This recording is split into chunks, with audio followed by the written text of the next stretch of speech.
Home Thirumalpadi செங்கநாத கோவில் யாகசாலை கட்டுறதுக்கான அந்த களிமண் இப்போ ஜேசிபி நேற்று வேலை செய்யலான்னு பார்த்தோம். நேற்று ரொம்ப அந்த ட்ரையாவில் அந்த வண்டிலாம் ஸ்லிப் ஆச்சு பார்த்தீங்கல்ல.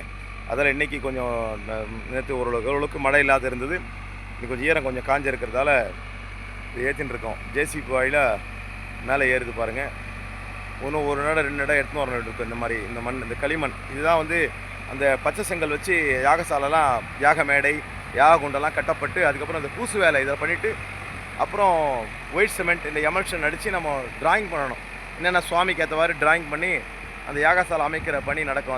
அதனுடைய வீடியோஸ்லாம் தொடர்ந்து உங்களுக்கு போட்டுனே இருக்கும். வீடியோஸ் பார்க்குறவங்க சப்ஸ்கிரைப் பண்ணுங்கள், லைக் பண்ணுங்கள், ஷேர் பண்ணுங்கள், கமெண்ட்ஸ் பண்ணுங்கள். எவ்வளோ மேடு எப்படி ஏறுது பாருங்கள், மெதுவாக ஏறுது பாருங்கள். கிட்டத்தட்ட இது நம்ம ஒரு மெட்டீரியல்ஸ் எடுத்துகிட்டு போகிறதுக்கு என்னென்னா ரொம்ப ஹீப்பாக இருக்கிறதால மெதுவாக தான் உள்ளே நம்ம வண்டி போக வேண்டியதாக இருக்குது. அப்படி போனால் அதுவும் இந்த ஜேசிபின்ற விஷயந்தான் நமக்கு இருக்குது. மலைன்றது ஒரு சின்ன குன்று மேலே இந்த கோவில் அமைஞ்சிருக்கிறதால நமக்கு அந்தளவுக்கு தான் வேகமாக வேலை முடியுது. ரொம்ப வேகமாக எதிர்பார்க்க முடியாது.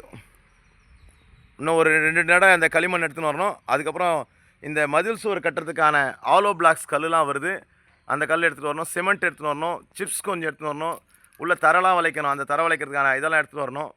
அதுக்கப்புறம் யாகசாலைக்கு நெல் மூட்டை ஒருத்தர் உபயமாக திறந்த நெல் மூட்டை, அந்த நெல் மூட்டையும் எடுத்துகிட்டு வர வேலை இருக்குது. இந்த திருப்பணிலாம் நடக்கணும். எம்சாண்ட் ரஃப் எம்சாண்ட் வேணுன்னா ஒரு நடம் 2 நடம் அடிச்சுன்னு வர வேண்டியிருக்கும். மேலே கீழே வந்திருக்கு, எல்லா பொருளும் கீழே இருக்குது. அதெல்லாம் மேலே மலைக்கு எடுத்துன்னு வரணும். அது திருப்பணி தான் நடந்துட்டுருக்கு. தர்மகத்தா அவர் தான் முழு மூச்சோடு இந்த திருப்பணி செல்கிறான்னு நம்ம பெருமையாக சொல்லணும், கண்டிப்பாக சொல்லணும். ஏன்னா நான் அப்பப்போ வந்துட்டு பூஜை பண்ணிட்டு அப்படி நடுவில் ஒரு ஐடியா சொல்லிட்டு போகிறாள்.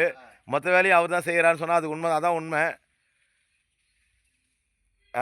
வேலை திருப்பணி நல்லபடியாக நடக்கணும். கும்பாபிஷேகம் சொல்கிற இந்த பெரிய திருவிழா, சம்பரோட்சண திருவிழா நல்லபடியாக நடக்கணும். அனைவரும் பிரார்த்தனை பண்ணுங்கள். ஓம் நமோ நாராஜனாஜ.